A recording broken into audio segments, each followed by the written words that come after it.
Okay, hello. Happy Pride! Happy Pride indeed. All right. So, first of all, I want to introduce myself. I am Michelle Lapides, and I am the co founder and co owner and chief of marketing and branding. And hello, everyone. I'm Katherine Lees. I'm the Chief of Business Development and Operations here at dozanü. Yes. So excited everyone could join us today. Before we get started, I do want to inform you of some logistics. You can ask questions at any time. We're monitoring the chat and comments. So please feel free to do that and we'll answer questions as we go. And we do want to mention, as far as accessibility, it is very important to us here at dozanü. So voiceover and captions are available on our Facebook page. So if you're watching us on Instagram, please hop over to Facebook if you want those additional accessibility options. And as far as Instagram goes, we will also be uploading the transcript from today's note video for within the next 24 hours for accessibility for all. Now, speaking of accessibility, I would like to think this is a good example of what accessibility is and how we can all do more to ensure that there is equitable accessibility for all. But often people think that it is simple things like a voiceover or captions or something that is visible. But there are other facets of accessibility. And I think those would be worth discussing and will be the core of what we discuss today. We're going to talk about how Michelle and I, as owners of dozanü, provide access and provide strategies for accessible marketing for our customers. And we will explain a bit more about what accessible marketing means to all of us. But Michelle, you want to take it from here? Well, I think it's important to mention that the month of June is Pride Month, and accessibility and Pride Month both really do align with each other. We do want to celebrate the fact that it is Pride Month and it is a big celebration. We have many reasons to celebrate because of Stonewall, right? And all the things that have led up till today. And I feel like it is important to celebrate Pride because we all know that the LGBTQ plus community is still not yet considered completely equal. So, raising this awareness throughout this month and really amplifying the queer voice is what we are here for. Absolutely. So, like you just said, amplifying queer voices. And speaking of accessibility, how does one sign voice in an appropriate and accessible way? But again, it's not just something that needs to occur during Pride Month, right? That's something that is termed rainbow washing, right? When a company just sort of brands themselves with the rainbow logo and assumes that that means that they are in allyship with the LGBTQ plus community. But sometimes people want to be allies, but they need ideas. They want to know how they can be in allyship. So let's just run through some pretty quickly. So let's say a cellular company decides to release a new phone, right? So they can do a photo shoot. They can include people of color, BIPOC people. Um, they can include people with disabilities, both with visible and invisible disabilities. They can include members of the LGBTQ IA plus community. They can include multitude of genders, sizes. You want to make sure that there is genuine, authentic representation of all groups of people that can be seen throughout marketing materials. So that's just one example.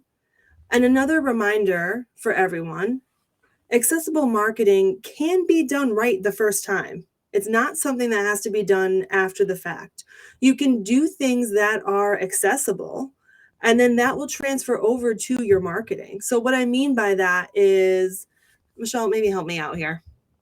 Well, I think ramps are a really good idea. We have these wheelchair ramps that are put there in lieu of stairs. And that benefits people with wheelchairs only, you would think? No, it doesn't. It actually benefits people who may be temporarily unable to walk, maybe have a cast, or in a wheelchair because of a short-term issue. And those things are very beneficial. It also helps someone who might be carrying something heavy as well.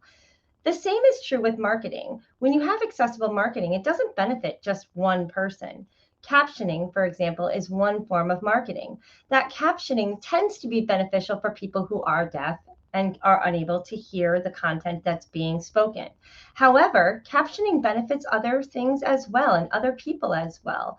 Like Kat mentioned before, maybe a mom who's breastfeeding and is watching a video with sound, knowing that sound is going to distract the baby, turning that volume off and having that captioning available to them gives them that ability to enjoy that show as well. So really, that's a type of universal marketing.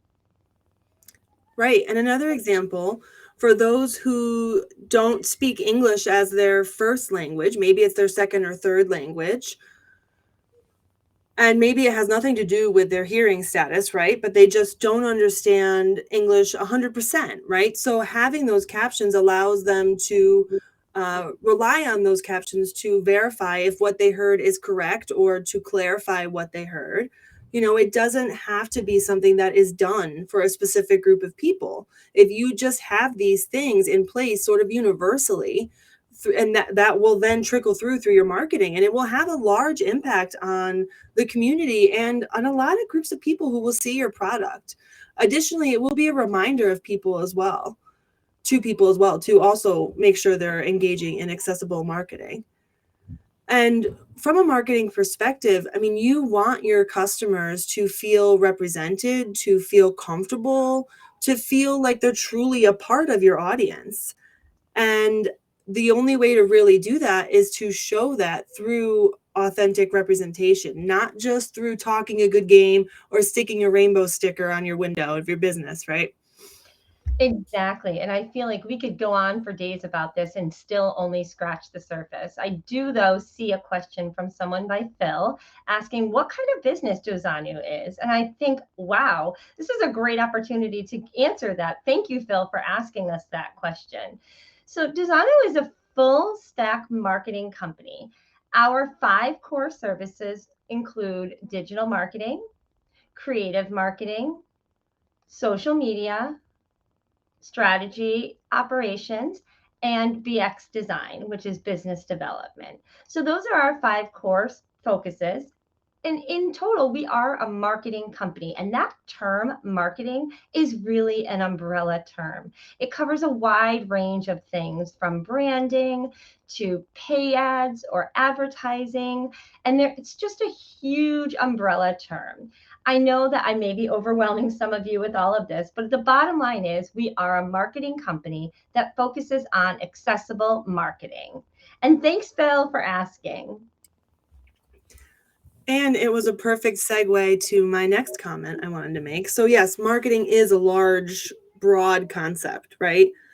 And when we think about marketing, there are a lot of different facets or platforms we can talk about. There's social media, there's print marketing,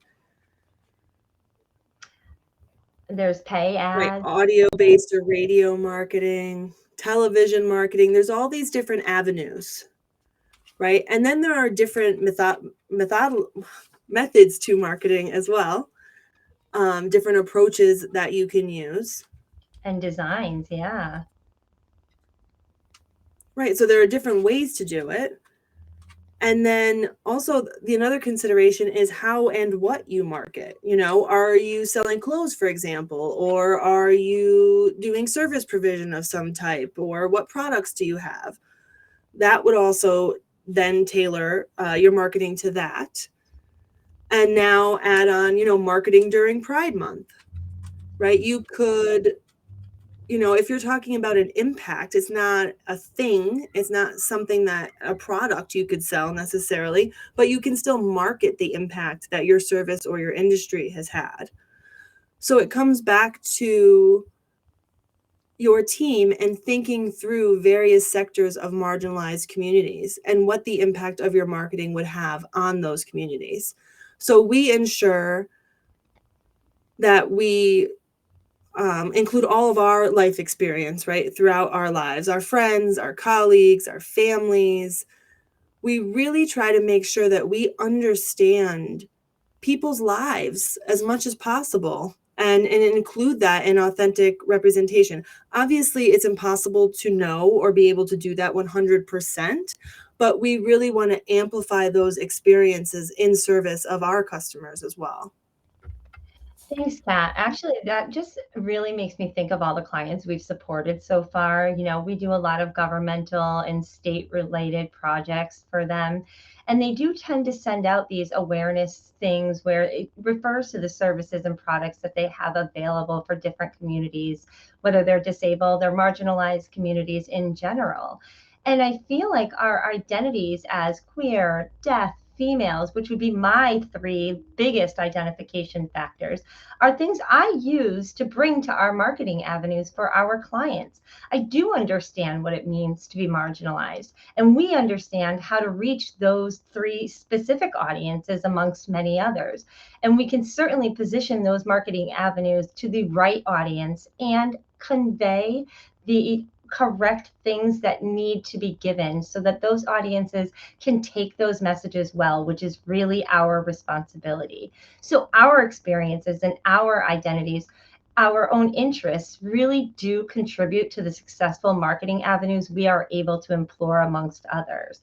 For many years, queer was looked at with a negative connotation. Even the word itself was considered odd. And so being able to have reclaimed that word is a great thing that we are able to celebrate, where now many people, I mean, it's immeasurable to know how many queer people there are in the world because it's such a vast spectrum.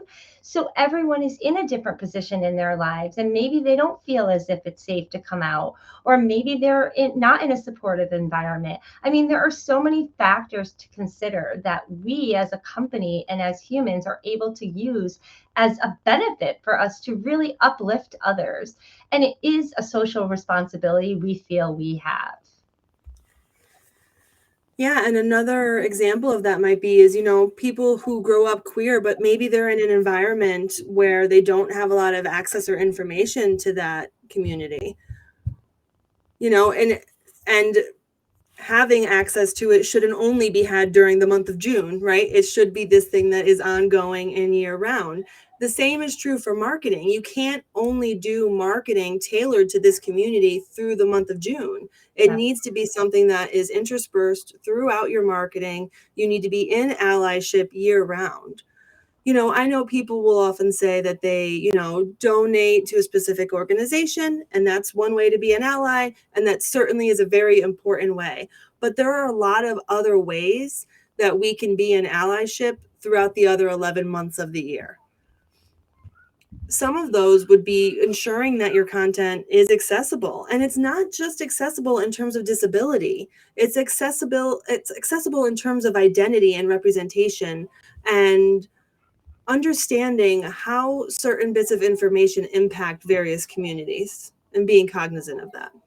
And making good marketing content is really key. It's really key to have relatability. To be able to relate is such a huge, important piece where you have these marketing materials, pictures, or whatever the case may be, where it tends to be these white, straight males, which is fine, but does that really represent an entire population?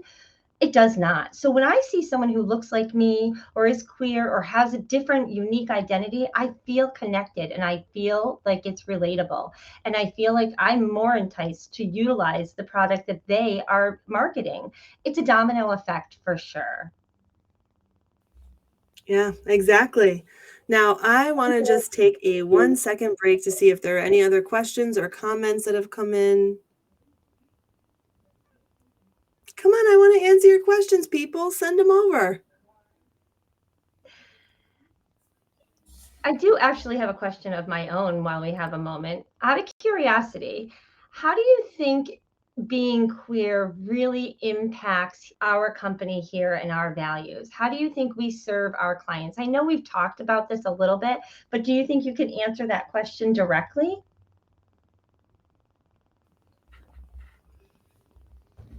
I think the impact of it all is obviously something that is close to my heart. And I think the impact on our company hits us in different ways. So first of all, I'm thinking of it in terms of how I can make an impact as someone who identifies as queer. So I guess I'll take it from that lens.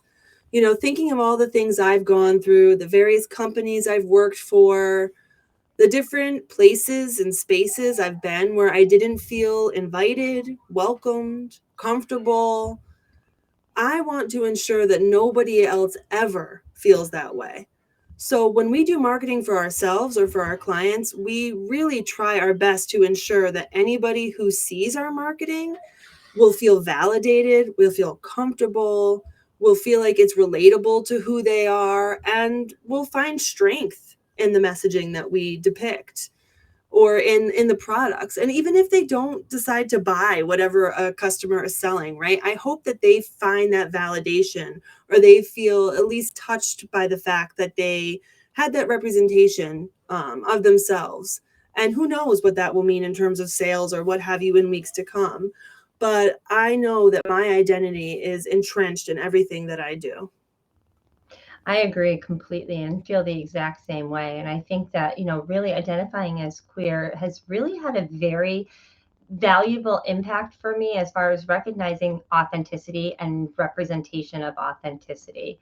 Like you said, these photo shoots and utilizing different people's in videos or content and so on, really making sure that we have an authentic representation is key to me. Because, like I said before, that relatability factor, for me, if I feel as if I can relate to the subject in a marketing material, I feel more able to believe and support and purchase and utilize whatever that company may be trying to sell. So for me, that would be my journey that's really helped me realize that the authentic representation is just key. I'm not sure why I signed that wrong, but anyways. Right. I know there's tongue twisters, but I guess there's sign twisters as well. I saw a question came in that had asked if we could sort of talk about how our company fits in the narrative in contrast to other companies that are more well known. So I know that we consider ourselves as an agency, we tend to look at ourselves within the landscape of the mainstream companies that are out there. And maybe some of them share some of our identities as well. But when we are looking towards, who we're sort of marketing amongst,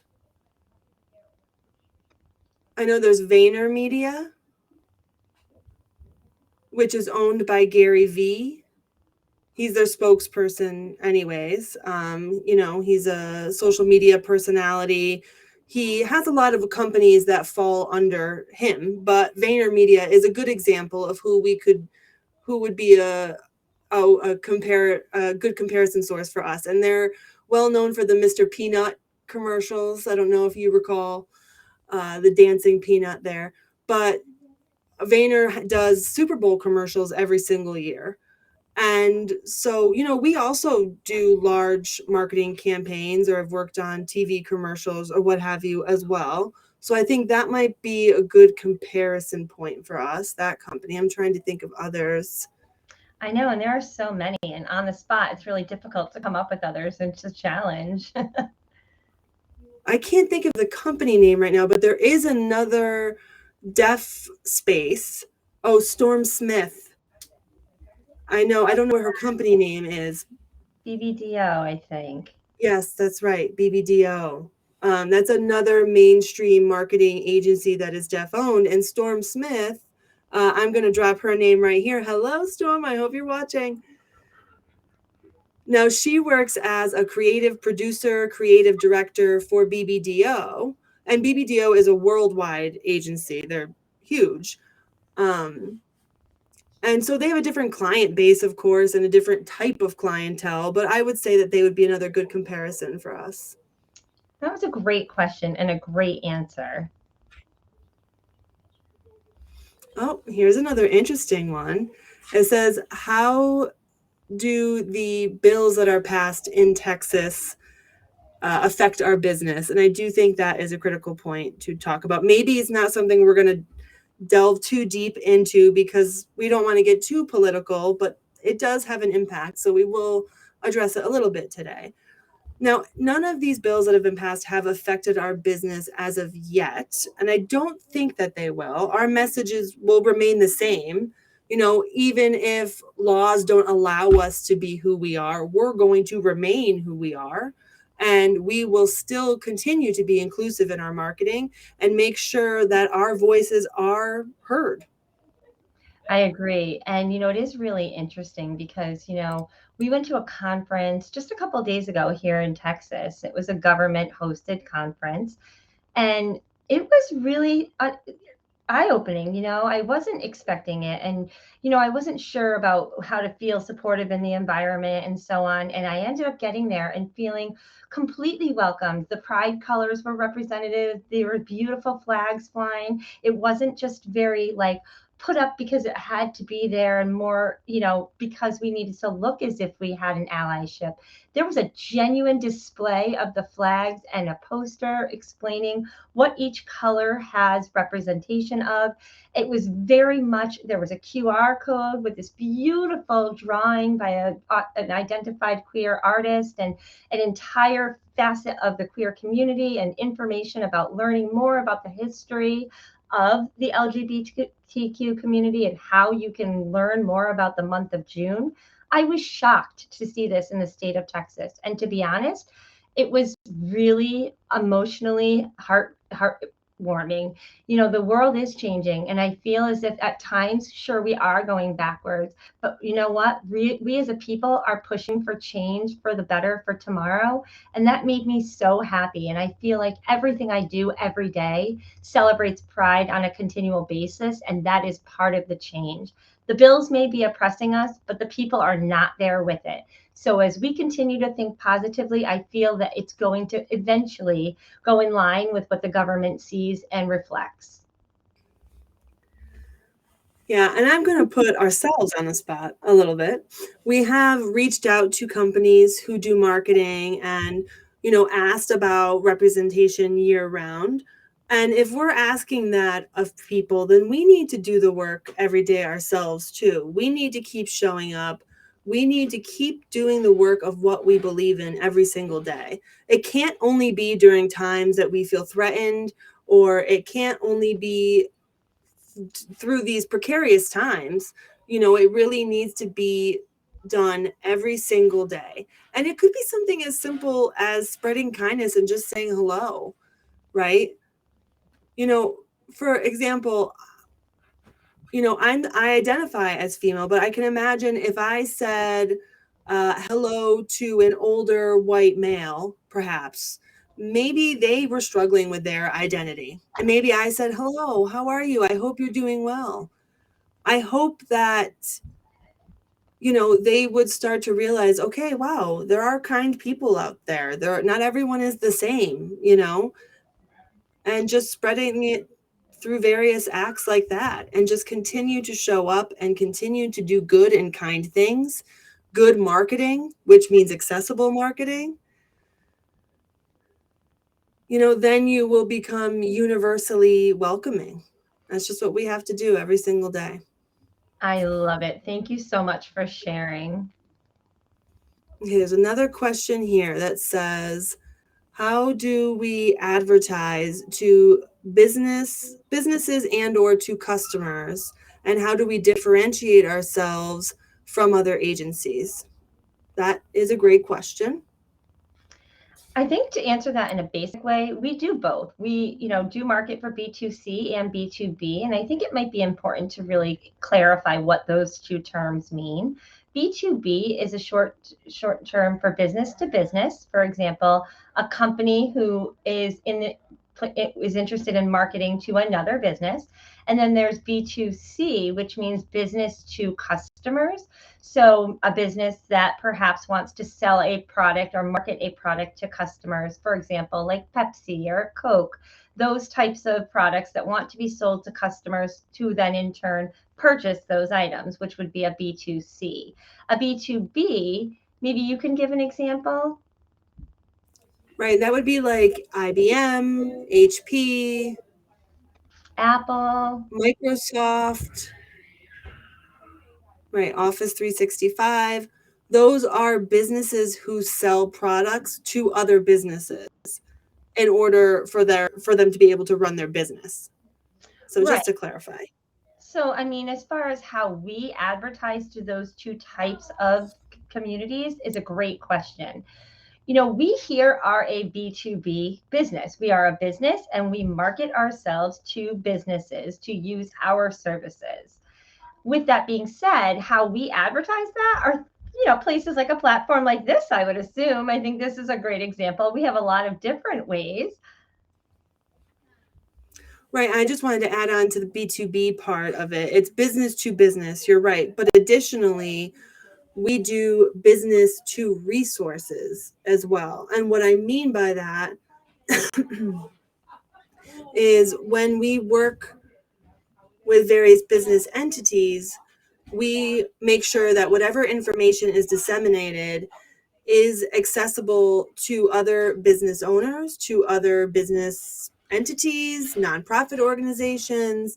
I know this is a little bit tangential, but I just thought of a real life example I can give you. So, assistive devices, right? They can run the gamut. They could be something like a wheelchair or a certain type of phone or an adaptive car. And there are lots of different people who will rely on that type of equipment throughout their life, right? But where do they get the information about such devices? So, marketing for businesses that sell, assistive phones, let's say, Or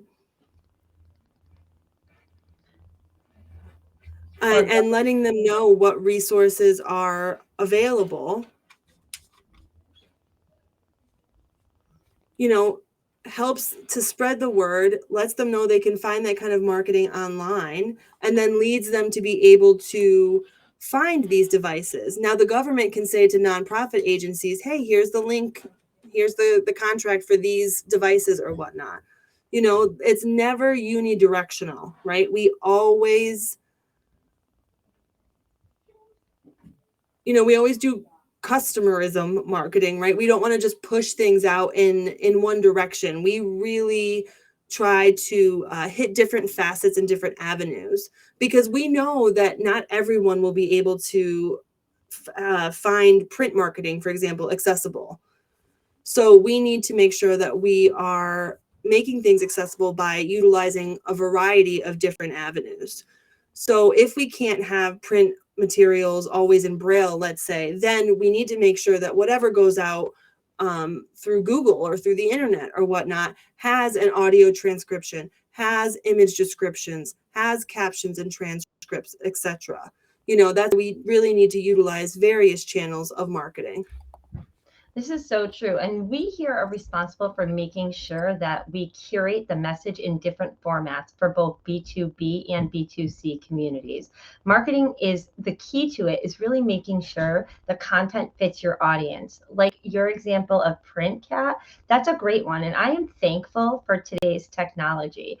I mean, it has evolved tremendously over the past few years. It's really amazing between social media and the different things that have come up throughout that, where information and marketing has become more accessible.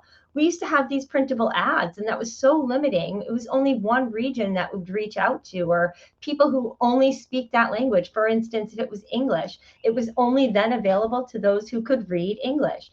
With social media on board now, we're able to position ourselves with such a wide variety of platforms, whether it's, videos or graphic designs or captioning that really do tailor your audience directly. And it's much more closely related to our customers. The more effort you put into your marketing today, the more impact you make. And a great example of that is the pay ads that we just talked about. That is one of the biggest services we offer. And Kat, I think, again, I thank you for mentioning this again, but when you're on the computer and you're basically like Googling for your next hiking trip and you're searching away and you're like unsure as to whether you really want to do that and you put it on hold and all of a sudden it starts popping up in your face. Well, how do they know? Well, there's a reason for that. And it's people like Kat and I that make sure that our team, our marketing agencies are behind that for pay ads. What we do is we target the right audience and the right people. And we realize, oh, maybe you'll be interested in this specific hiking boot. There are people behind those pop up ads that appear on your screen, and it's targeted to the people who will purchase your product. So when you now add in the accessibility factor to that, think about how amazing that can be, where it's really connected for people who have disabilities. In the past, it was so difficult to reach them. I mean, you could put up a billboard and hope that somebody would see what you were advertising. There was a lot of unknown factors, though. But with today's digital marketing and social media abilities, we are able to fine tune and target the right people with no question. There's no question of who can't be reached. We know we need to reach. We know how to reach them, and we want them to know that they can find it accessible and really create an equal community from there. And it's an amazing thing. Yeah, absolutely. I just want to add a little bit to that. So, there are these two avenues, right? Like selling, the sales perspective, like, please buy my product. And then also things that are tailored for individuals. We try to gear things towards that latter example. For example, if there was a clothing company, we could say, hi, buy this because we want you to. Or we could say, this is tagless for people with sensory sensitivities. They don't like the tags in the back, so we'll sell it to that group of people. Or this shirt is made with a super soft fabric for people who are sensitive with their skin. So there are these two avenues of marketing, but the one that yields you more leverage with in terms of an impact and sales is one that's tailored to people individually and sold to them that way. Absolutely. And it does benefit everyone. Right, and that's true. But I think one of the questions we saw was how do we differentiate ourselves? And I think it's because we do our marketing based on exposure and education and culture and not just from the sales perspective. That's a great point, and thank you for making it. Let me just see if we have another question here. Oh, I see this one. Jonas McMillan. This is a great question in regards to performative allyship. I'm glad you're asking this. I did see a post and I was kind of like struck by it. It's popular now. These corporations tend to be like, oh, it's Pride Month. Let's add the rainbow to our logo, whatever it may be on their Instagram profile icon or their logo for just the month of June. And that is performative allyship. They're not really doing things to support Pride Month in that aspect. And I do think it's become very standardized. And there are tips as to how to really encourage the promotion of actual authentic Pride Month. For example, if you're on your social media, your marketing, have queer people year round be part of that, not just for the month of June because it is the month of June. No, do it year round and make sure. And if you have queer employees, great, highlight them year round, though, not just because the month of June is Pride Month.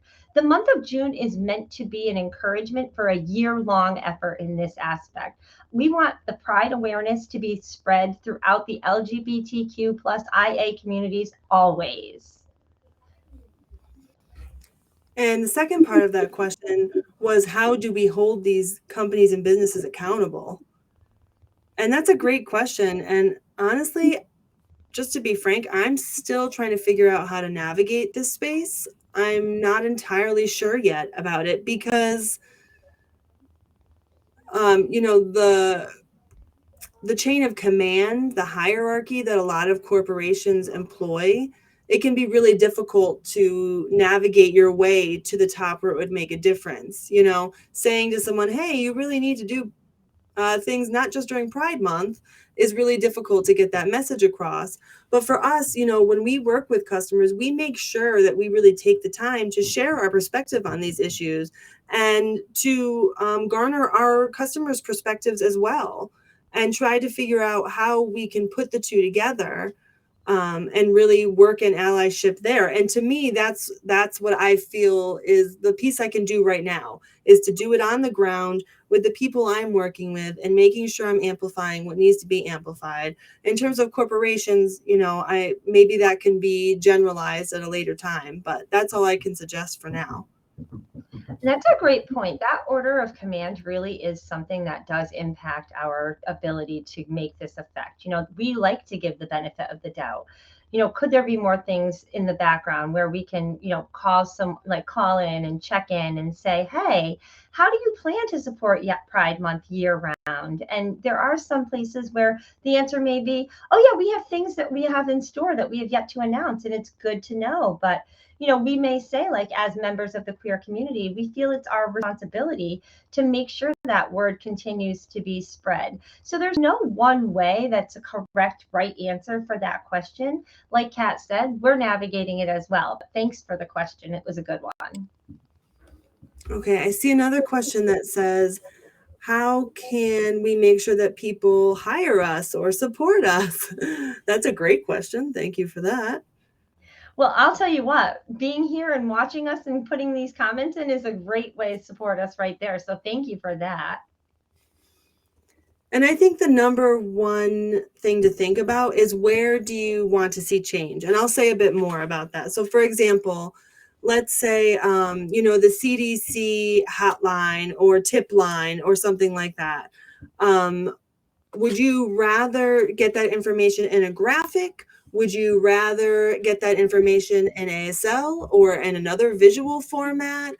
And what does that look like for other marginalized communities? And what you can do is you can say to whatever content you're viewing, whoever created it, you can say, this isn't accessible for these certain groups of people, and you might want to keep that in mind. I think you need to start by thinking about where you want to see change and starting there, because we know that the impact will be larger than people even anticipate.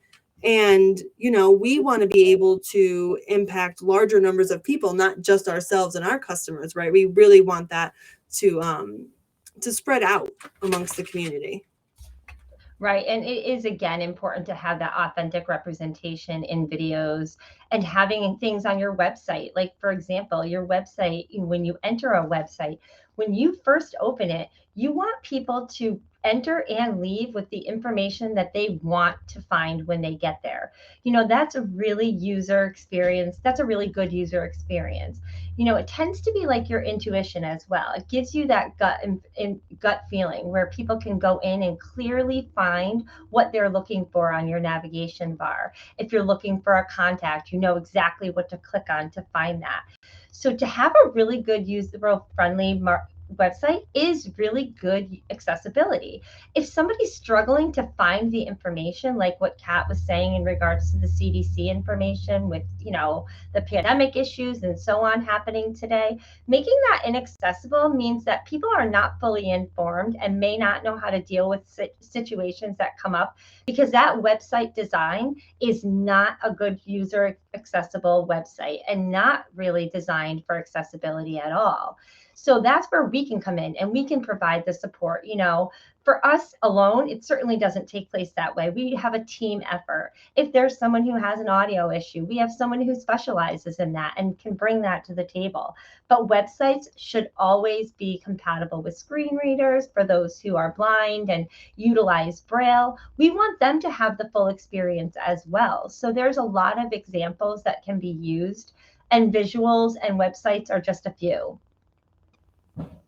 Right, exactly. And we have talked a lot about various companies like Facebook and Google, but that's not the only that's not the where the scope is limited, right? This also talks about ads on the radio.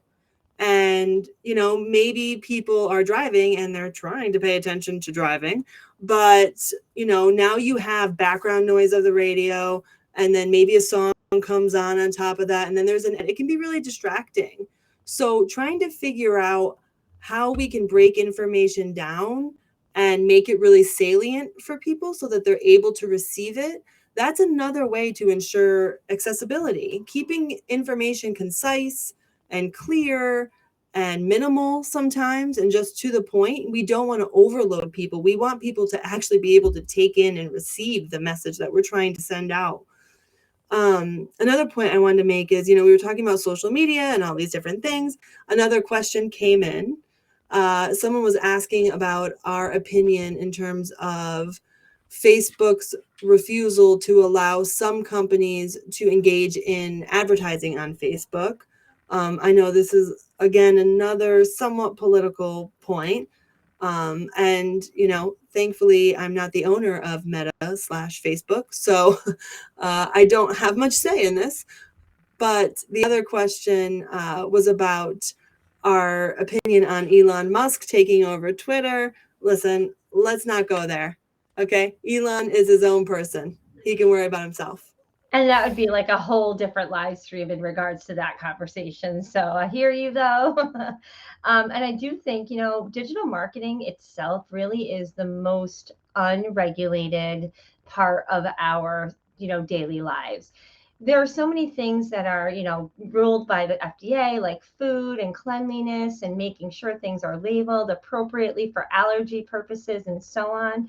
Digital marketing, however, is completely unregulated. It's completely new. And I know our government is navigating this as well. So it's a weird time for us where we can talk about all the pros and all the perks and all the accessibility factors, but we also do have a responsibility to make sure that our content is, accessible in every possible way as a whole. And additionally, digital marketing is unregulated.